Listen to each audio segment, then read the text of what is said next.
Hey, what's up, everybody? It's BDF44. So I'm just got through, running around work. Had a little time to think up on my next topic, and saw that Johnathan Isaac was the only player, probably out of everybody, who chose not to kneel in solidarity with the Black Lives Matter movement and things of that nature. And his statement, I read someone had posted a tweet that he had put. He said basically that he felt that um, wearing Black Lives Matter shirts and kneeling for this cause does not speak to saving Black lives, in his opinion. Um, and he mentioned something about the gospel does that, religious reasons, I guess. I didn't really understand the gospel part of his statement. That's why I'm not able to really convey it properly, because I just didn't quite understand where that word came in. Um, I didn't understand it. But so I've heard a lot of people taking the stance of don't jump on his back because he has a right to not do that. And maybe I had someone else tell me, maybe this is just his way. It doesn't necessarily mean he doesn't stand up for black issues. Don't vilify him for making his choice. And I mean, look, if this were a perfect world, all that stuff that you guys are saying about how he has a right to do this and that the same thing that you guys apply to certain subjects are the same things you apply to a lot of subjects that don't necessarily uh, need that type of explanation. And the best way I know how to describe what I'm trying to convey is you'll essentially say something like, if he doesn't want to kneel, stand in solidarity for him, just like you stand in solidarity for those, just like you want us to stand in solidarity for those who do. Stand in solidarity for those who choose not to. He has a right not to. It's his choice. It's not his way. That's okay. He doesn't have to go with the crowd. And all of that stuff applies to most stuff. That's the thing. You guys are really on to something as it pertains to the logic. The problem is we're not talking about sexual preference. We're not talking about whether or not people should be able to stay in the country. We're not saying anything about certain other topics that you can choose to or not support. This is not that type of conversation. We are talking about people who are dying and no justice coming their way. Deliberate actions towards silencing those individuals have taken place. Individuals who are fighting against said injustices, silencing them with different phrases to dull out their voices and things of that nature. For me, there is no wiggle room, no, I don't choose to go with the crowd because it's not what I think is right. That's bullshit in its highest form. What you are talking about is standing on the other side of a picket line that's essentially crossing a picket line, even in some cases, that is essentially saying, I am not happy with the fact that people are dying. If you oppose that, you're wrong. This is not one of those situations where you get to sit up and say, well, like with some other things that don't involve life or death, well, it's my choice. I think if he doesn't want to, it's okay. We all have a right. Nah, that's great. That's American truth for a lot of what we do. And it leaves wiggle room for those who are good and leaves a lot of wiggle room for those who are not. And that's the problem with the nuances that this country has allowed within its way of moving, because it does allow for such things to be interpreted a certain way. And when it comes to matters of life and death, good and evil, there is no two ways about it. Either you are standing on the right side of history or the wrong. They were the same things people were saying in regards to abolishing slavery. Oh, it's his choice. Oh, if he wants to stand for it, that's cool. If he wants to fight on the southern side, he shouldn't be vilified for it because it's his choice. That's bullshit. If you are going along with slavery, you're on the wrong side of history and you're on the wrong side of good, period. If you're going against what we're talking about in regards to bringing justice to not only black people, but anybody who's been murdered by police in the name of police brutality without justice, or any of these number of different circumstances that involve life or death, for which Black Lives Matters stands for, in its purest form. I don't know what other perverted ways people have taken the name or ran with it, all that. But from its purest form, from where it was initially supposed to be, from what all of this was about, from the moment Cap knelt and all these other things that triggered all of this. It came down to, are you in support of black people being murdered in the streets to know of no justice coming afterwards or not? Okay? This is not a matter of nice guys finishing last and oh my gosh, good golly, if he just doesn't want to support, that should be okay. Nah. Either you with black people being murdered or you not. There is no two ways about it as it pertains to this particular subject. Literally comes down to that. Now, where you should stand, how you should feel, if you're not African American, that's beyond my understanding. I don't know. Maybe you have your reasons that are not something that I can understand. That's fine. But understand what you're doing when you stand on the other side of the picket line. You are essentially saying, I am fine with this mistreatment, and I want you to continue on your path to continue doing exactly what you're doing, white supremacy. Go for it. That's what you're saying. So you know. So there's no confusion. That's what you're saying. If you're Johnathan Isaac, that's what you're saying. I'm happy with the way white supremacy is treating African Americans. There's nothing wrong. That's what you're doing by standing, bro. Whatever you telling yourself that you stand for in situations like this, young fella, that is not how the world works. It's not about what you mean when you're doing something. It's about what it means when you do something. That's why people are trying to pervert the messages that everyone is putting out there about why we kneel and shit like that, because they understand that truth. A lot of youngsters, a lot of people who haven't lived long enough to understand that still think that it's okay to harbor your own meaning behind certain things that are done when other people are doing it for different reasons. For example, if I were to sit up here and say, you know what, I'm going to wear KKK cloth and burn a cross, but it doesn't mean that I'm running with the KKK. To me, it means that I'm burning down iniquity and bringing forth purity of blessings. Some bullshit that I make up. Guess what everybody's going to see when I'm burning the cross and wearing those shades and the hoods and all that? They're going to see a KKK member and they're going to treat me as such. It does not matter what my intentions or my meaning is if no one else shares that meaning. Johnathan, no one else shares that meaning. What you're saying we're doing is not what we're doing. So when you don't do what we're doing in regards to it, you are standing against us. Is it fair? No, neither is us being murdered. None of this is fair. We shouldn't have to do any of this. Nobody is saying they're happy doing this shit. We're just seeing it as something that needs to be done in order for change to occur, and you're standing in the way of that, in your own way, whether you intend to or not. That's what life has taught me. It doesn't matter what you mean. If everyone believes that you mean something else because everybody else is doing it their way, meaning something that you don't. It's not about what you know. In this case, it's about what you're able to prove and convince others of, which is why narratives are so important, which is why so many people are standing against Black Lives Matter for false reasoning like that of Johnathan Isaac. They're essentially saying that we're doing something we're not doing. People next to him agree with him, and therefore it's truth. Not real truth, but, alternative facts, that kind of shit. So, I get it. In the matters of most subjects, I would say, yes, give that man his opportunity to have his own say. If he doesn't want to stand on our side when it comes to this, cool.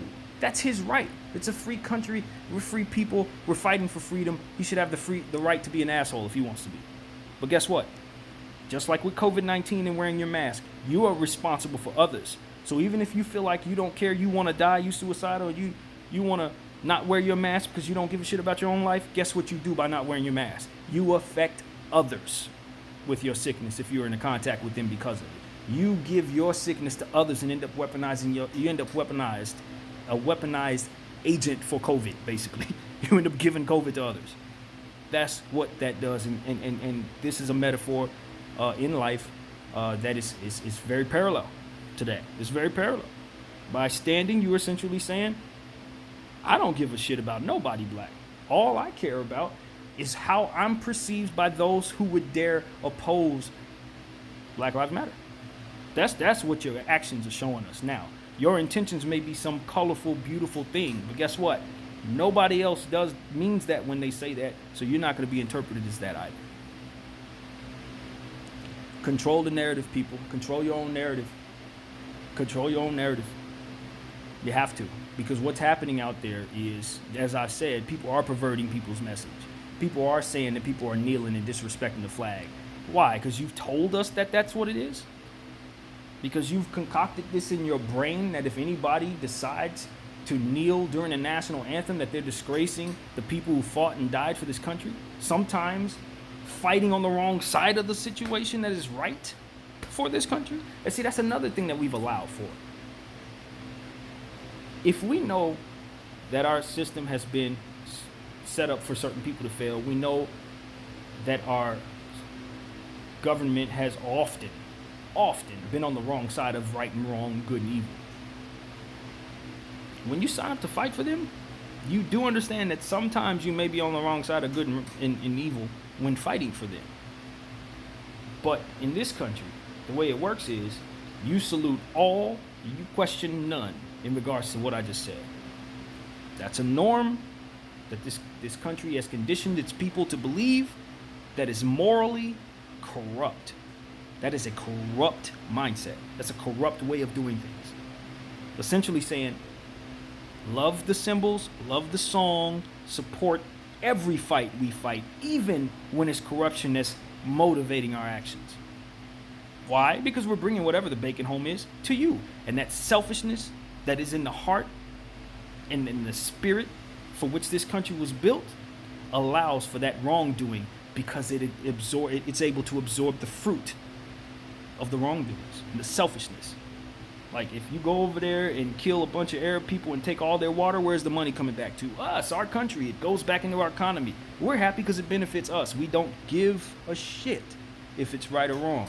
And that mentality, that belief system is put in so many different areas of the American culture. It's placed in everywhere you look, sometimes hidden in spaces that you can't even see. But you're supporting this shit because you support all that's red, white, and blue. Even though in your own communities, in your own conversations, you sit back and say how skeptical you are about the government and the intentions of the government when it does various things. Regardless of what side you're on, you have a lack of trust for the government most of the time. But with that comes a blind trust for the symbols for which said government works, and the motivation behind those symbols sometimes were hypocritical in nature at its root, but you just run with that hypocrisy. Why? Because it feeds the selfishness and the greed of the modern American. And I keep saying it, it's not color that we're fighting against. At this point, it's become so very clear to me that this is not a skin color issue. Skin color is the topic, but it's not the meat and potatoes of the fight. The meat and potatoes of the fight is bullheaded symbol worship and a lack of self-awareness to go along with the bullheadedness. That's what we're dealing with. That is what this is. This is greed and selfishness, self-absorption, and a lack of self-awareness, all wrapped up in one. And it makes for a very, very sick people. Not sick in the sense that we're demented, but sick in the sense that we're warped because we can't see right and wrong. We can't see up from down. We can't say, okay, our symbol represents something that it shouldn't, and it's okay to be against it. Half of us, it seems, understand that, but the other half, as long as they bring the bacon back to us, we could care less who they do what to, country first. And I'm telling you, that is wrong. That is a norm that is not normal. That is a sick brainwashing tool that has been instilled in us to keep from holding those who need to be held accountable. That is the sole purpose for that type of thing. That's the sole purpose for it. And we've been eating it up for years and decades and centuries. And it's just simply there to let people off the hook for doing very, very awful shit. And as we start to wake up to this, we look around and we realize there's so many people who are still warped by this passion for symbolism. And it is evil. It is evil, and it is confused. I would call it confusion, but it's not confusion. It's confused. Its perspective is lost because it can't see the harm that itself is causing. It can't see the respect that it doesn't extend to those who they demand respect from. You telling me to respect the troops. I'm telling you to respect me. Because our lives, black people are the ones out here getting murdered on the streets, untrained by people who are trained to protect us. We are left unprotected by the system after the fact when it's time for justice to come down. We are telling you that it betrays our sense of right and wrong. I don't give a fuck what flag waves for that. I don't care who supports that or how many people you have behind you to tell you that they agree with you on that bullshit. If it's mistreatment, if it's silencing of people who are crying out for help, it is wrong. And that extends beyond current societal norms, beyond what empires rule the earth in this given moment. Right and wrong has been right and wrong since Adam and Eve, and will be right and wrong on the day of Armageddon. It does not waver. Our understanding and interpretation of what right and wrong may be waver at times based on what it is that we agree with or whatever we've adapted to. But the reality is, the way it has been looked at from on high, if you believe in that sort of thing, right and wrong has never wavered. It's never changed. You're doing wrong by people, you're doing wrong by people. If you're placing value on items, symbols, circumstances above that of human life, especially if it's innocent human life, it's wrong. Doesn't matter if it's the Ottoman Empire, the American Empire, tomorrow's empire, I don't give a shit. It's wrong. That does not change.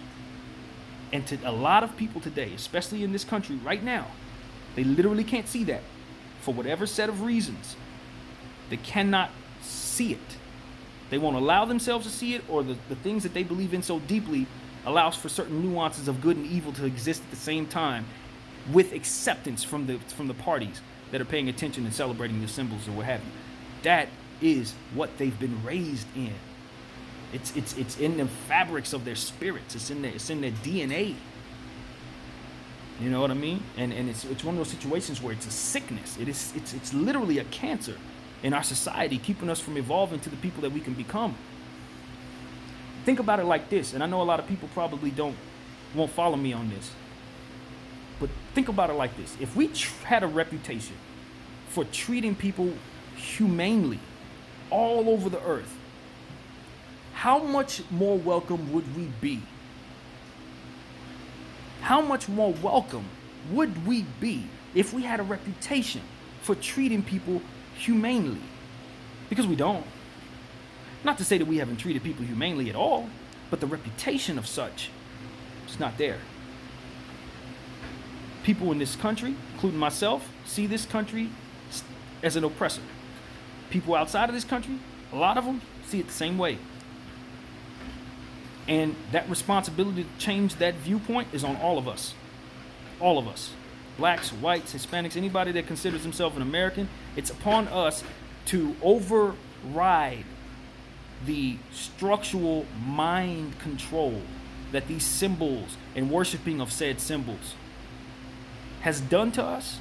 We have to override that. We have to delete some of that stuff, unlearn some of that stuff, so that we can get to a point where we can see clearly, so we can remove biases, and we can start treating one another with the type of respect that we want to treat one another. And then we can start ignoring those of us who are deviant minds, start to recognize them immediately on both sides, whatever side they may be, as deviant minds who don't want to see things built around them.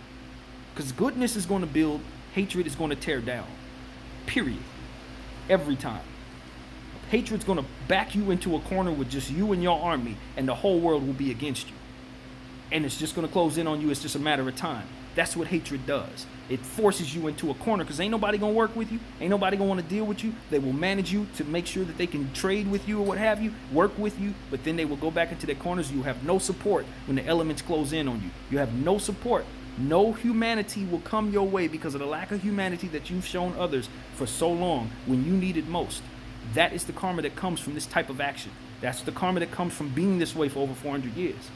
Luckily enough, we have enough resources at this point to where we don't need really too much help. But believe you me, all of the people that we've harmed over the years, all the societies, all of the fucking communities that we have harmed and have silenced and used these different tactics like they're using against us right now, it's going to come back to bite us. And as I said in another video, you're not going to be able to keep the land. This is not a threat. This is not me. This is beyond me. This don't even have nothing to do with my lifetime. You can't keep the land because it's ill-gotten gain. And you've been having opportunities to rectify your wrongdoings. Just like we've seen in the Bible with Sodom and Gomorrah, the Lord will give you opportunities to get it right. The Black Lives Matter movement is an opportunity for America to get it right. I am telling you, this is what this is. And a whole lot of us are blowing it because of the golden calf worship that is the American flag and the symbols that go along with it and how we worship those over the decency of humanity. It's a mistake, and it's a huge one, and we're making it. That's all I gotta say. My name is BDF44. Johnathan Isaac, you're a youngster. I don't expect you to understand that you cannot create your own terms in regards to the symbolism that you use to define how you support black lives in this era. That is not an effective way to convey your true feelings, brother. All you look like right now is somebody that doesn't appreciate those black people and non-black people who are fighting to ensure that individuals that look just like you have an opportunity to get justice if something happens to them. That is what they're fighting for. Any symbol that they've chosen to use to do that is a symbol you should support. Period. And any lies told you about why that's being done, it's just the enemy basically essentially saying that your life doesn't matter and that those who are fighting for your lives, they are to be silenced. That is what all of that is about. People are afraid of change. They're afraid of what the world looks like if they have to face the karma that they've been built up for 400 years. They're terrified of it. A lot of them can't even convey this thought, but it's in them. So they just oppose it without actually thinking it out, but that's what it is. They don't want to face the karma of having to face the sins that this country has done. So they would rather everyone shut up, be quiet, not feel like they deserve anything special, and just pretend none of this happened. Because that way, they can continue this process. But the bell is about to ring, man. It's about that time. As we can very well see, if you're paying attention, the Lord is essentially saying, it is time.